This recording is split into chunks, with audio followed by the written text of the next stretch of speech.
Léo, Léo, Léo. Léo, pourquoi es-tu donc Léo? Tu m'as accusé de glousser, d'avoir un sourire niais. J'ai donc décidé de plaider. Je lui aimais que tu cesses de glapir et que tu décides de passer un peu à la vitesse supérieure. Tu nous as montré que tu es bilingue. On n'a jamais trop vu les résultats au cours de cette plaidoirie préliminaire que tu viens de nous faire. Ni d'ailleurs à aucun autre moment de ta courte existence minable.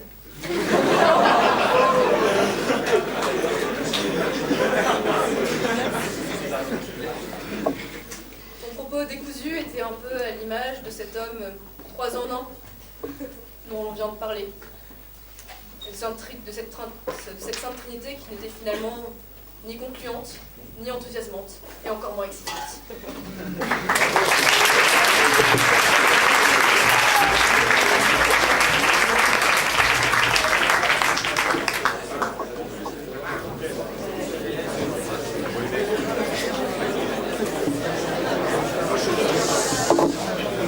Laisse maintenant la parole au jury.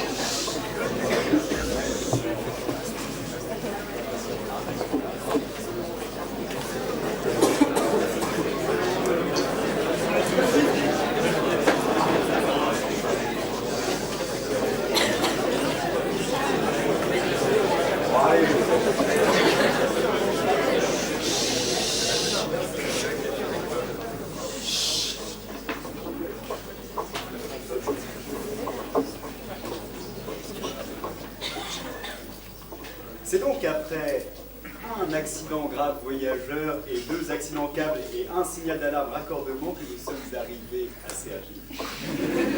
Et lorsque nous étions à attendre avec les autres membres du jury que notre nom soit appelé, j'avoue que Salomé Berlu nous a dit « J'espère qu'il y aura des moches » et je vous avoue qu'on n'est pas déçus. Léo s'approche devant nous.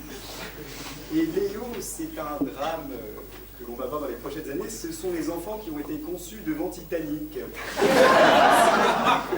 Ses parents, à la naissance, sont approchés de l'officier d'état civil qui leur a dit « Comment allez-vous appeler votre enfant ?»« Léo !»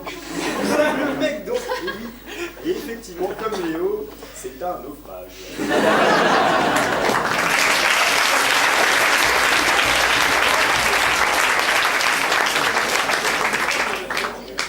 Effectivement, Léo, c'est l'élégance à la française.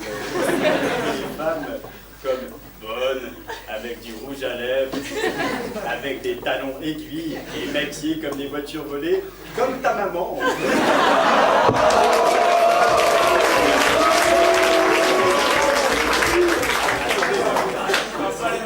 S'il vous plaît, il applaudit.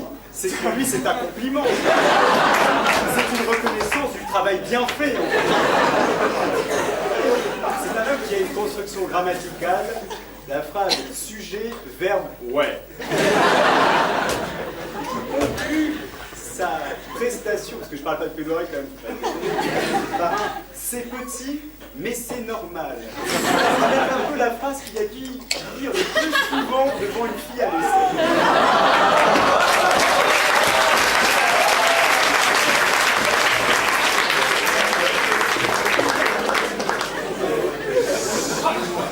Mademoiselle Alban, qui est donc le pendant masculin d'Alban Renato dans la cage aux femmes.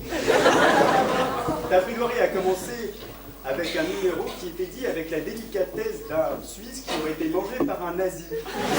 06 53 79. Ce qui me fait dire comme observation préliminaire que tu es donc une garce qui donne ton numéro à n'importe qui. Car derrière ta robe rouge qui dit oui, je fais partie de ces manifestants qui sont contre le mariage pour tous, il y a une femme qui veut se prendre un petit coup ce soir. Un petit coup avec un vieillard barbu et impotent. Ça te rappelle la première fois en fait.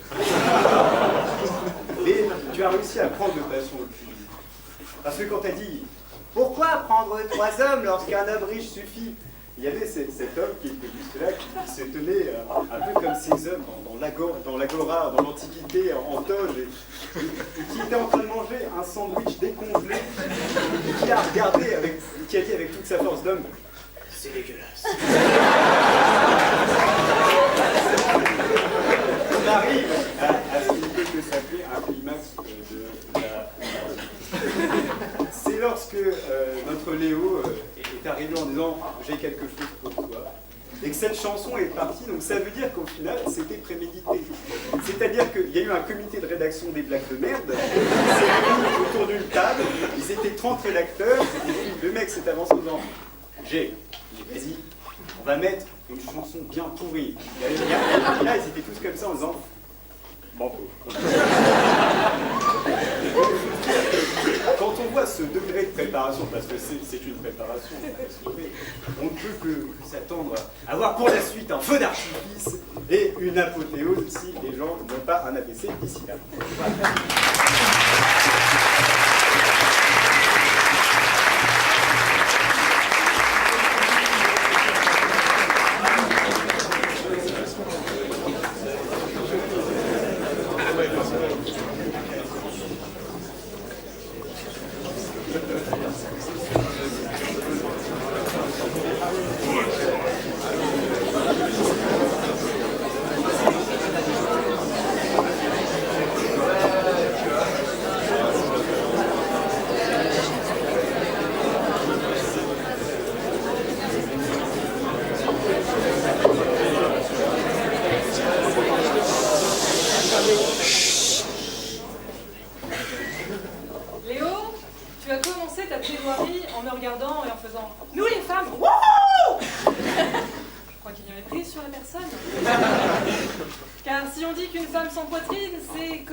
C'est littéralement sur le sommier.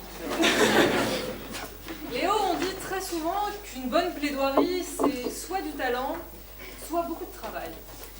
Toi, tu as choisi d'emprunter une troisième voie, celle de la baltringue.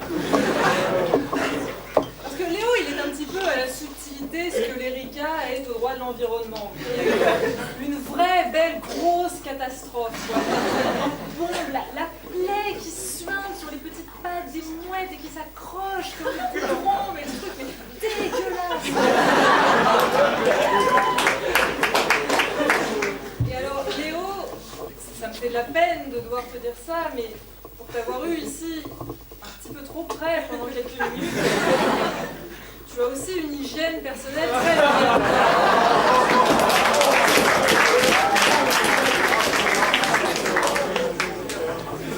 En fin de compte, Léo, vous l'aurez compris,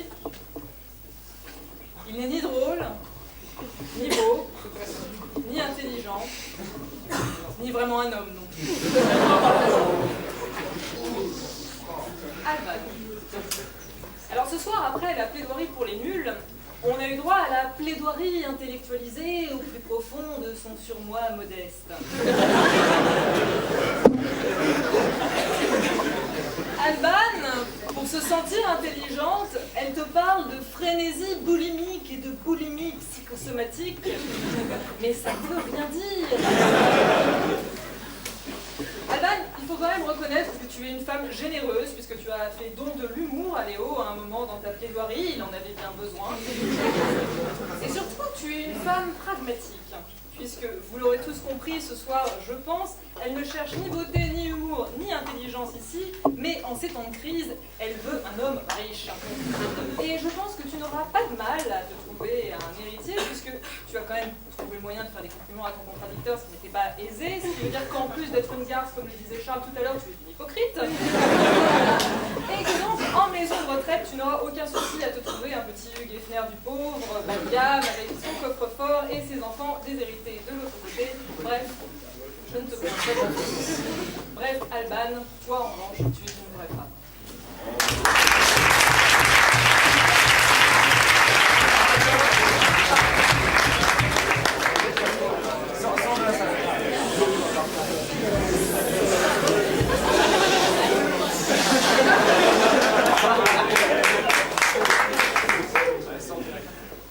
Un homme qui porte un sweat à capuche et qui donne des conseils, on s'en méfie. Globalement. Un type qui, à sa troisième phrase, dit « Vous êtes conne », on le méprise, sache-le. Un petit garçon qui dit « Vous êtes un peu naïve, là », alors qu'il porte toujours le même sweat à capuche qu'au début et qu'il a l'air d'un angelot imberbe et boutonneux, on se marre. Un petit garçon qui, je revois parce que ça vaut la peine, qui, les yeux baissés, ronflotte, il est dans la poche, à un membre du jury. On ne répond rien et c'est pire. Tu veux parler rouge à lèvres et chaussures à talons, chérie? C'est ça que tu veux faire? Comme si tu t'y connaissais? Bois plutôt cette bière cul sec, c'est tout ce que tu sais faire après tout. Comme les gens à l'essai, si j'ai bien compris. Ça sera plus vite. Si tu veux tutoyer les filles, remonte ton jean, on voit ton caleçon et c'est pas terrible. Tu veux ta chance avec une femme? Mets des lunettes, une chemise à rayures, une veste, et on en reparlera. Allez, bisous. Alban. Quand on cherche ton nom sur Facebook, on tombe sur une superbe créature à cheval. Sachant que quand on cherche le nom de Léo sur Facebook, on tombe aussi sur Léo, dont les potes disent, lorsqu'il est sur une photo devant la tour Eiffel, oh, putain, on dirait un trader, tu ressembles trop à Jude Law, etc.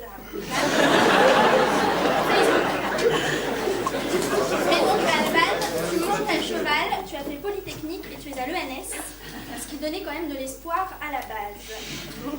Quand on te voit, tu as manifestement essayé de déjouer les codes, robe orange, coolos, genre casual chic, pas de rouge à lèvres parce que tu sais que ça excite l'autre DiCaprio,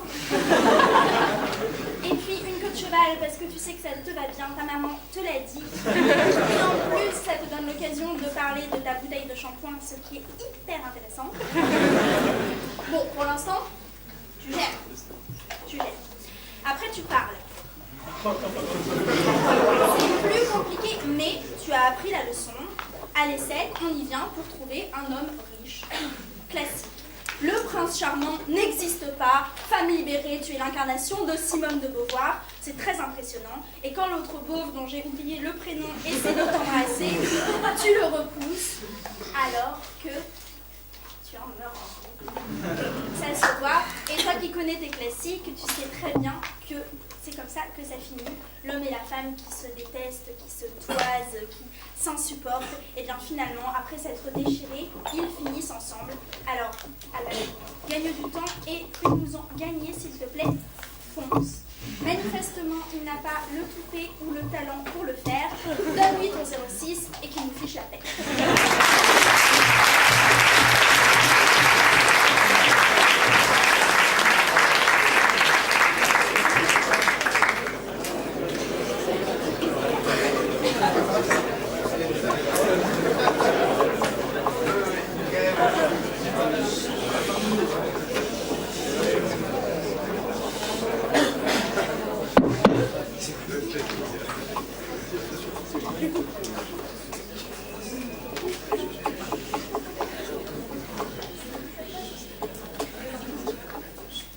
Alors voilà, il fallait que ça arrive.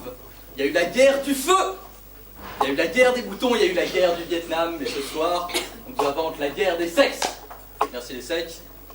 Je vois que c'est ici qu'on a été formé. Je présume que celui-là, c'est une admission directe. Parce que quand même, la première citation de la soirée... Monsieur n'a pas envie d'être insulté là-bas. Donc il y a un admission directe ce soir, très bien. Donc tous les autres se reconnaîtront dans cette citation de Diams. Et dans l'enchaînement tout à fait grammaticalement correct, vous en avez des atouts pour un peu nous brancher.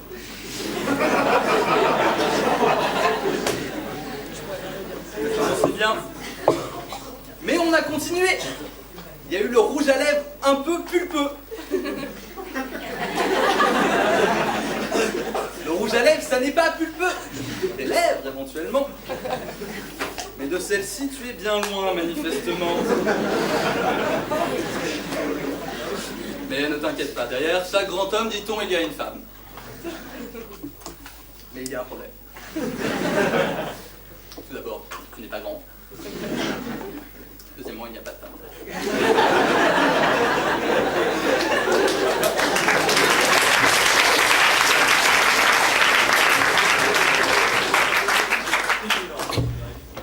06 52 34. 12 D'où je suis, j'espérais qu'elle fût aussi bonne de face que de fesses.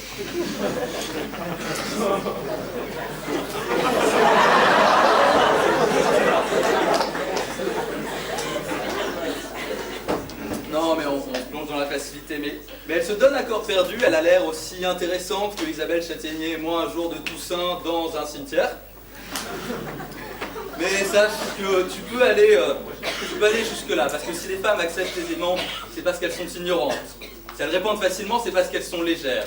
Mais si elles se soutiennent longtemps leur thèse, c'est parce qu'elles sont têtues. Mais comment peux-tu te contenter de ça?